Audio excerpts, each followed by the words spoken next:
Tollurinn hefur stöðvað stórar sendingar á ólöglegu peptíði sem markaðssett fyrir unglinga til að líta betur út. Einn hefur leitað á eitrunarmiðstöð eftir að hafa sprautað sig með efninu. Ísland ætlar að setja 800 milljónir króna í stuðning við orkuuppbyggingu hér í Úkraínu. Kristrún Frostadóttir forsætisráðherra tilkynnti þetta hér í Kiev í dag, þegar 4 ár eru liðin frá því að allsherjarinnrás Rússa hófst. Þessi barátta sem Úkraínumenn að heyja ekki bara barátta þeirra, heldur barátta okkar allra. Ungir Danir fá fjárhagsaðstoð frá foreldrum sínum löngu eftir að hafa fluttað heiman. Rúmlega helmingur danskra foreldra styður börn sín efnahagslega langt fram eftir aldri. Leikskólinn Grandaborg nú þéttsetinn börnum eftir að hafa verið lokaður í hátt í 4 ár vegna myglu og skemmda. Á meðan var börnunum komið fyrir á 5 leikskólum. Það kom mygla.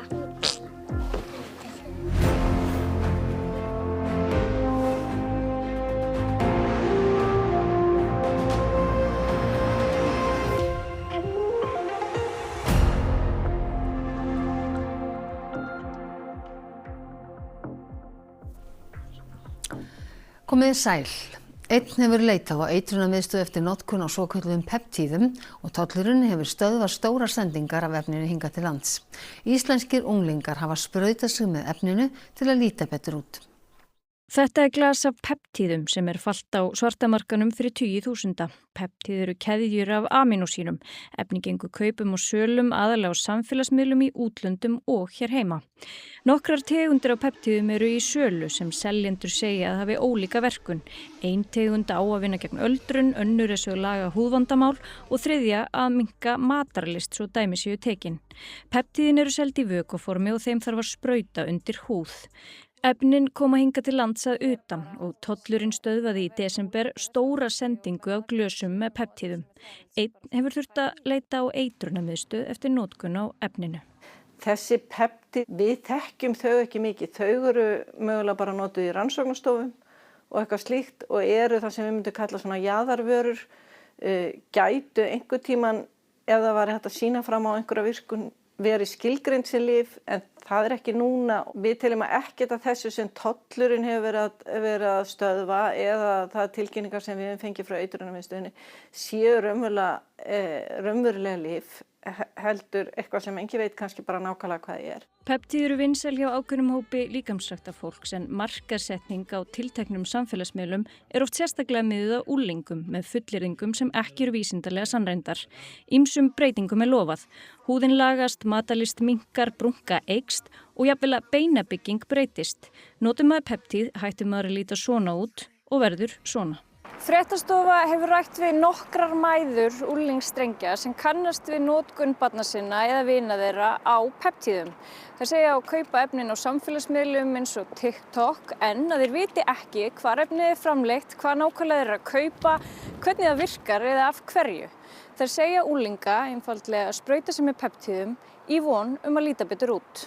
Þú veist ekkert, hvað í þessu, hvernig það var framleitt, hvernig það var flutt. Eða segjum að þú sért að sækjast eftir þessum peptíðum og þú sért ekki búin að lesa þig til það.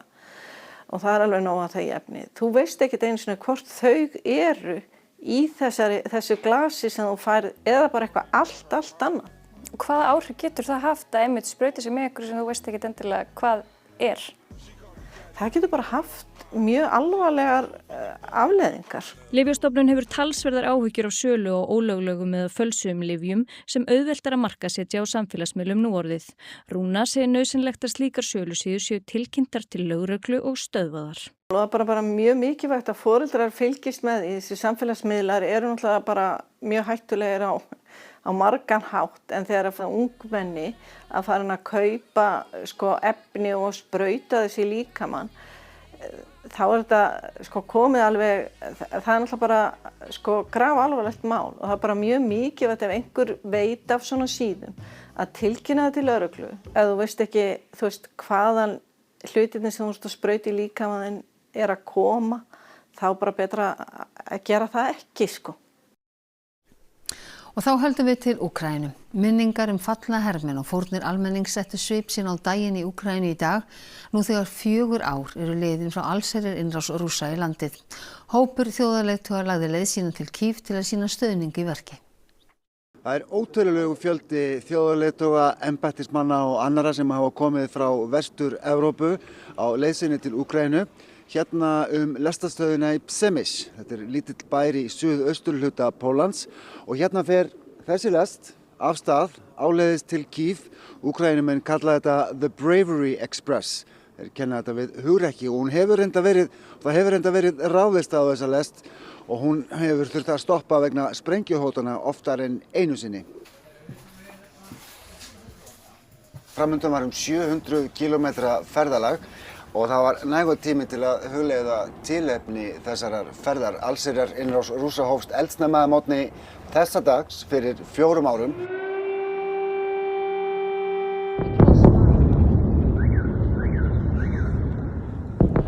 Сьогодні рівно 4 роки, як Путін бере Київ за 3 дні. І ось це насправді дуже багато говорить про наш спротив, про те, як же бореться Україна весь цей час. За цими словами мільйони наших людей. Við komum eldsnemma í morgun hingað til Kiev, höfuðborgar Úkraínu, eftir langa lestaferð sem hófst seint í gærkvöldi í suðausturhluta Póllands.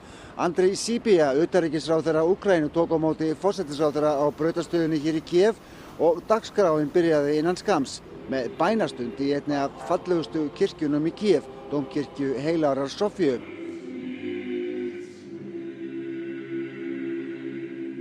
Síðan var haldið á Maidan-torgið í miðborginni, torgið þar sem mótmælin brutust út vorið 2014, mótmælin sem breyttu örlögum Úkraínu. Hérna hefur myndast óformlegt og átakanlegt minnismerki alla þá hermenn sem fallið hafi í baráttunni við innrásarlið Rússa. Þetta var eftirminnileg athöfn sem lét fáa ósnortna. A moment of silence.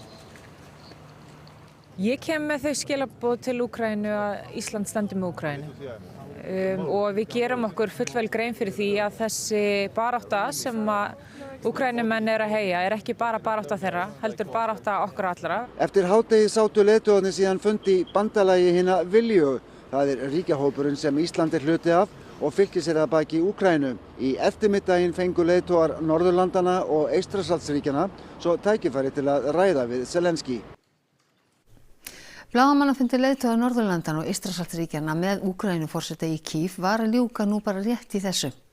Þar spurði Björn Malmquist, fréttamaður Volodymyr Zelenský, forseta Úkraínu, hvernig smærri ríki geti og hafi aðstoðað í baráttunni.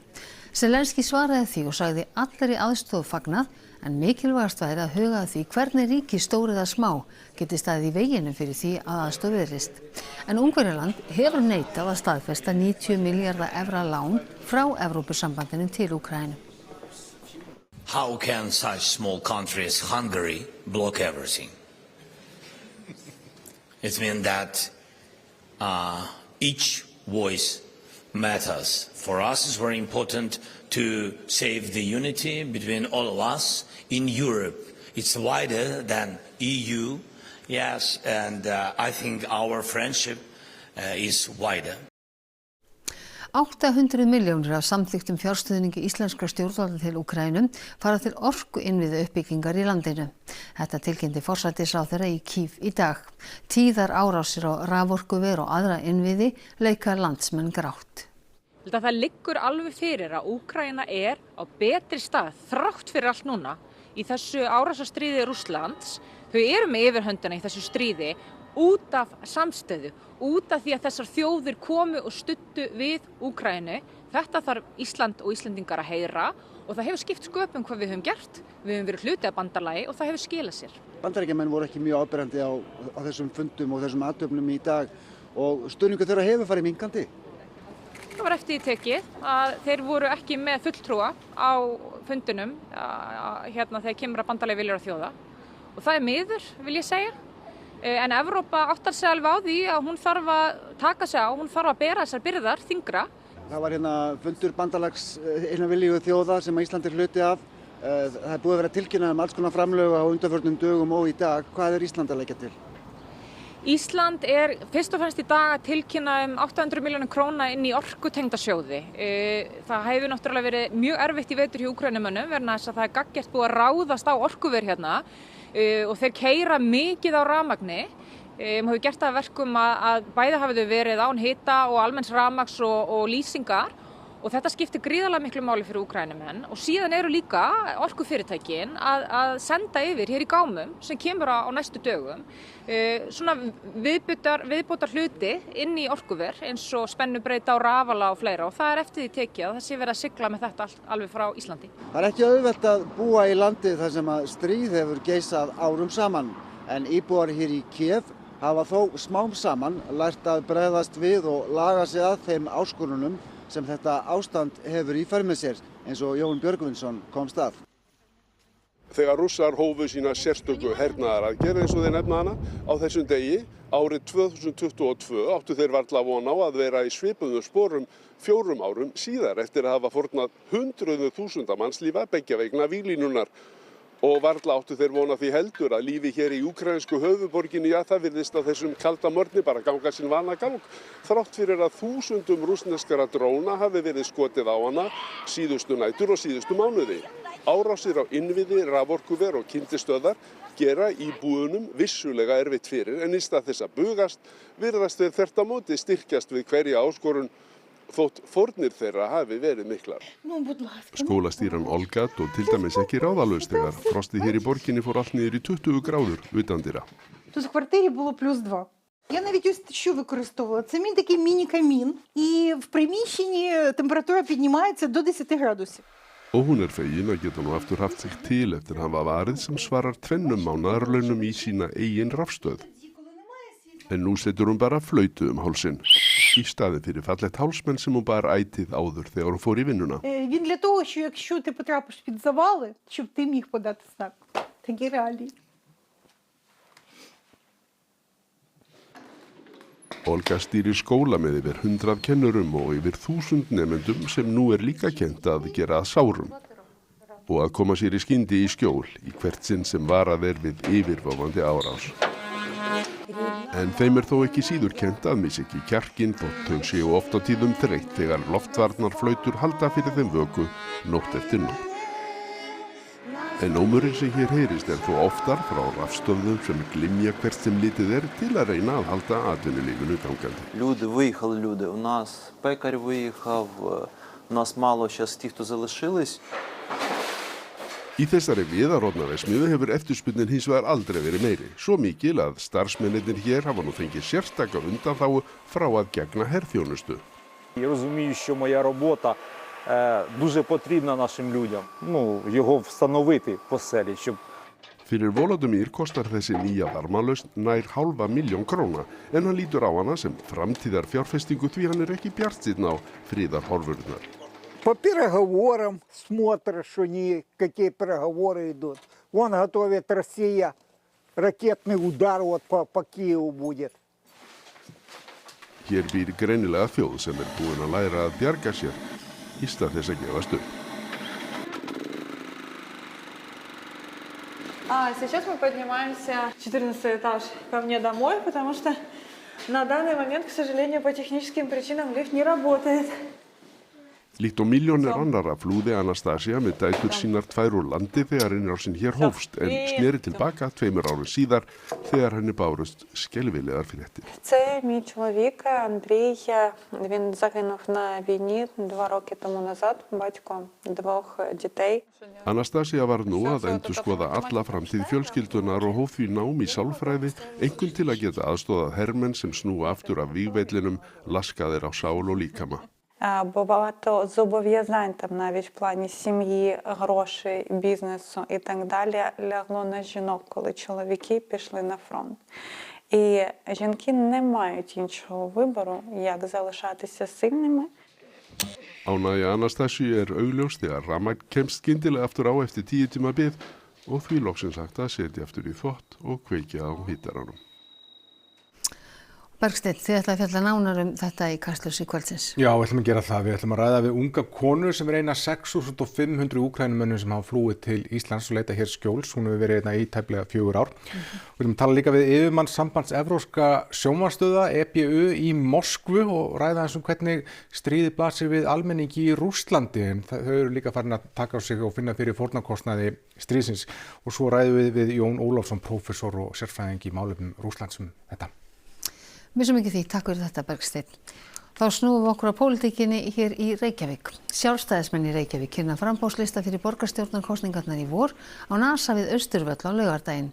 Búist við róttækum breytingum á listanum frá því fyrir 4 árum, þar sem aðeins oddvitinn Hildur Björnsdóttir örugg með sitt sæti. Í borgarstjórnarkosningunum 2022 fékk Sjálfstæðisflokkurinn 24,5% atkvæða og 6 borgarfulltrúa af 23. Eftir prófkjör flokksins skipuðu þessir einstaklingar efstu sæti. Fyrsta sæti Hildur Björnsdóttir, annað sæti Ragnhildur Alda Vilhjálmsdóttir, þá Kjartan Magnússon, Marta Guðjónsdóttir, Björn Gíslason og Friðjón R. Friðjónsson. Samkvæmt könnun sem Gallup gerði fyrir Viðskiptablaðið í janúar fengi Sjálfstæðisflokkurinn 32,7% fylgi og 8 borgarfulltrúa. Síðan þá hafa bæði Miðflokkur og Viðreisn kynnt oddvita sína. Ákveðið var að efna til leiðtogaprófkjörs fyrsta sæti listans fyrir kosningarnar í maí og þar var Hildur Björnsdóttir ein í kjöri og hún skipar því fyrsta sæti listans. Guðlaugur Þór Þórðarson alþingismaður hafði verið sterklega orðaður við að hann myndi gefa kost á sér og var byrjað að undirbúa það. Hann hætti hins vegar við á síðustu stundu og kom það mörgum á óvart. Nú sterkur orðrómur að gera í róttækar breytingar á framboðslistanum en það í höndum uppstillingarnefndar sem kynnir listan á NASA við Austurvöll næstkomandi laugardag. Formaður uppstillingarnefndar Bessi Jóhannsdóttir, formaður samtaka eldri sjálfstæðismanna. Óhætt að fullyrða að sjálfstæðismenn séu óþreyjufullir að komast í meirihluta í borginni sem með örfáum undantekningum hefur ekki tekist síðan 1994. Brynjari Níelsinni, fyrrverandi þingmanni, hefur verið boðið sæti á listanum og hann tilbúinn í það. Margir telja það geta verið ákveðið útspil eftir að Miðflokkurinn tilkynnt að Ari Edwald, fyrrum sjálfstæðismaður, yrði oddviti þeirra í borginni. Þá herma heimildir að Ragnhildi Öldu verði boðið örugt sæti á listanum en þau 4, Kjartan, Marta, Björn og Friðjón, verði ekki valin í örugg sæti. Þá hafa önnur nöfn verið nefnd, Albert Guðmundsson, formaður Varðar, Bjarni Guðjónsson, fyrrverandi fótboltakappi og Sigrún Ásta Einarsdóttir, Grafarvogsbúi, en ekkert staðfest í þeim efnum. 2 af hverjum 3 dönskum foreldrum styðja börn sín fjárhagslega jafnvel þó þau séu flutt að heiman. Vasapeningar, símreikningar og matvara eru meðal þess sem foreldrarnir borga. Meget det sådan at komme og besøge min mor og få mad og vaske tøj derhenne og sådan noget. Hun behjælpelig med min telefonregning blandt andet, og så har hun også været virkelig sød til at hjælpe mig, når jeg skulle ud og at rejse. YouGov gerir könnunina fyrir Nordea-bankan. Samkvæmt henni veita 57% foreldra börnum sínum á aldrinum 18 til 29 ára fjárhagslega aðstoð, jafnvel þó þau séu fluttað heiman. 20% gefa fullorðnum börnum sínum pening eftir þörfum. 18% borga símaáskrift barnana. 11% borga tryggingar og sama hlutfall foreldra lánar börnum sínum pening reglulega. 10% borga sjónvarp og áskriftir að streymisveitum og 10% borga fyrir frí og annað í þeim dúr. 46% foreldra ungs fólks á aldrinum 27 til 29 ára segast styðja börn sín fjárhagslega, hvort sem þau eru flutta heiman eða ekki. Det er selvfølgelig aldrig rart at låne penge af sine forældre, specielt ikke i en alder af 23. Jeg tror, der er rigtig mange studerende, der gerne vil have styr på sin egen private økonomi. Så i betragtning af, hvor høj SU'en er, og hvor højt det er at bo i hvert fald i København, og sikkert også mange andre steder på Sjælland, så undrer det mig ikke. Jeg kender rigtig mange, der også får hjælp af deres forældre. Forsetahjónin fengu afhent ný sokkabör á Bessastöðum í dag. Sokkarnir eru litríkir og verða seldir í mars eins og undanfarin ár sem hluti af Mottumars, árvekni og fjáröflunar átaki Krabbameinsfélagsins. Tæplega 100 sóttu að fá að hanna sokkana í ár og Stefán Svan Aðalheiðarsson var valinn. Hann þekkir glímuna við krabbamein sem aðstandandi en á sokkunum stendur takk fyrir. Í því felst þakklæti til samfélagsins en sérstaklega þeirra sem takast á við krabbamein og aðstandanda þeirra. 7 mánaða gamall apaungi hefur fangað huga og hjörtu fólks allan heim eftir hann tók ástfóstri við bangsa úr IKEA. Móðir hans yfirgaf hann og hinir aparnir í dýragarðinum hafa lagt hann í einelti. Makaki snjóapa unginn Punch fæddist í júlí í dýragarðinum í Ichikawa í Japan. Hann var yfirgefinn af móður sinni og þurftu starfsmenn dýragarðsins að stíga inn í. Þeir brugðu á það ráð að gefa honum apabangsa sem staðgengil fyrir móður hans og til að veita honum stuðning. Snjóapinn tók óvæntu ástfóstri við bangsan, órangútan úr IKEA. Samband þeirra tveggja hefur vakið heimsathygli og flykkjast gestir í dýragarðin til að sjá þá saman. Þar sést snjóapinn oft knúsa bangsan eða draga hann með sér hvert sem hann fer. Og IKEA hefur meira segja lýst yfir stuðningi við snjóapann. Starfsmenn dýragarðsins segja að apar sem aldir eru upp af mönnum eigi oft erfitt með að samlagast öðrum öpum og geti sýnt þeim fjandskap. Punch er oft skilin út undan og verður fyrir aðkasti hinna. Hann hefur þó reynt að leggja sig fram við að nálgast hina apana til að sýna þeim að hann vilji tilheyra hópnum.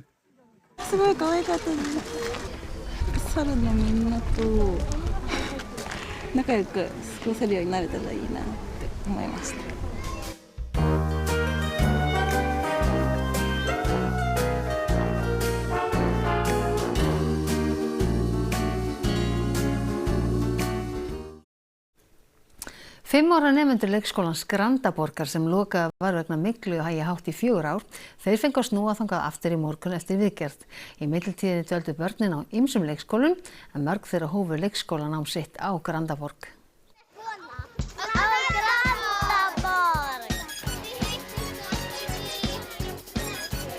Eiríkur, hvert eru þið að fara? Á Grandaborg.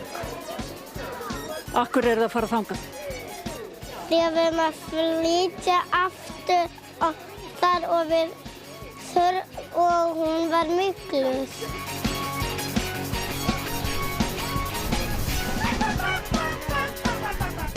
Í dag var tekið á móti síðasta hópnum á Grandaborg í Vesturbæ Reykjavíkur, elstu börnunum sem hafa dvalið á Hagaborg að undanförnu. Þau hafðu nýlokið aðlögun þegar þeim var gert að fara af Grandaborg haustið 2022 eftir að skólplögn brast og mygla fannst í húsinu. Varstu áður á Grandaborg?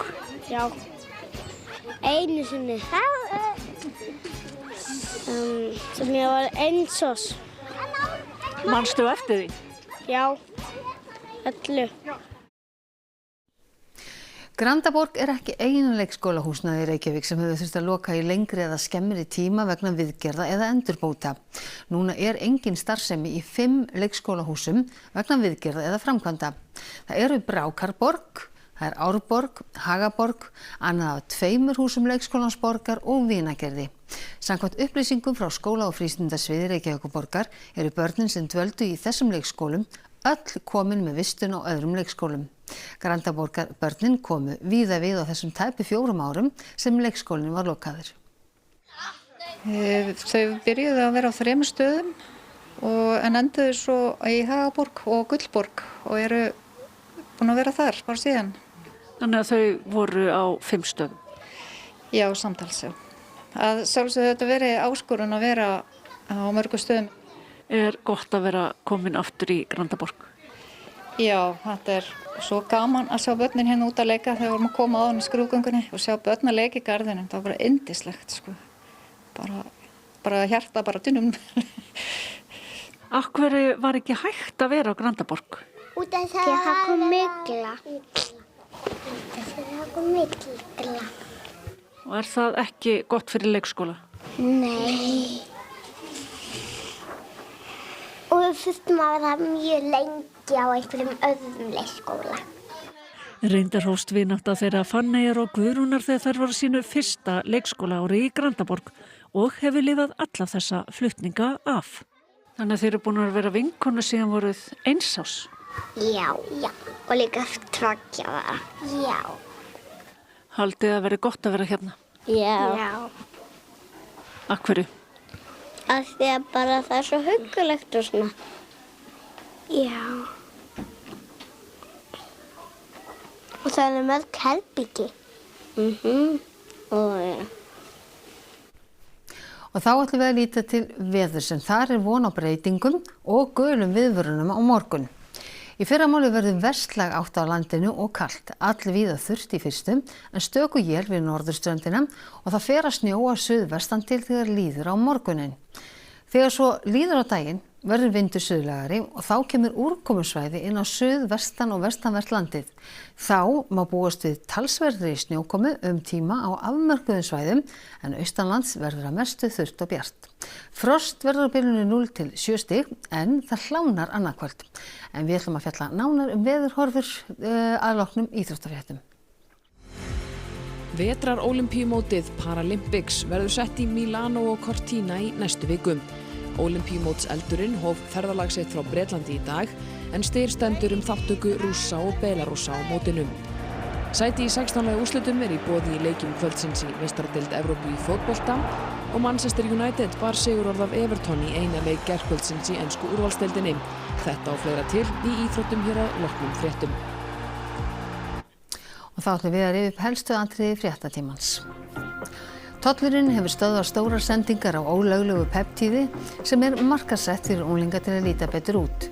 Einn hefur leitað á eitrunarmiðstöð eftir að hafa sprautað sig með efninu. Ísland ætlar að setja 800 milljónir króna í stuðning við orkuuppbyggingu hér í Úkraínu. Kristrún Frostadóttir forsætisráðherra tilkynnti þetta hér í Kiev í dag, þegar 4 ár eru liðin frá því að allsherjarinnrás Rússa hófst. Þessi barátta sem Úkraínumenn að heyja ekki bara barátta þeirra, heldur barátta okkar allra. Ungir Danir fá fjárhagsaðstoð frá foreldrum sínum löngu eftir að hafa fluttað heiman. Rúmlega helmingur danskra foreldra styður börn sín efnahagslega langt fram eftir aldri. Leikskólinn Grandaborg nú þéttsetinn börnum eftir að hafa verið lokaður í hátt í 4 ár vegna myglu og skemmda. Á meðan var börnunum komið fyrir á 5 leikskólum. Þessum fréttatíma að ljúka og það komið að íþróttum, veðri og kastljósi. Næstu fréttir í útvarpinu klukkan 10 í kvöld og nýjustu fréttir má eins og alltaf finna inn á ruv.is. En við á fréttastofunni ætlum að segja þetta gott að sinni, verið sæl.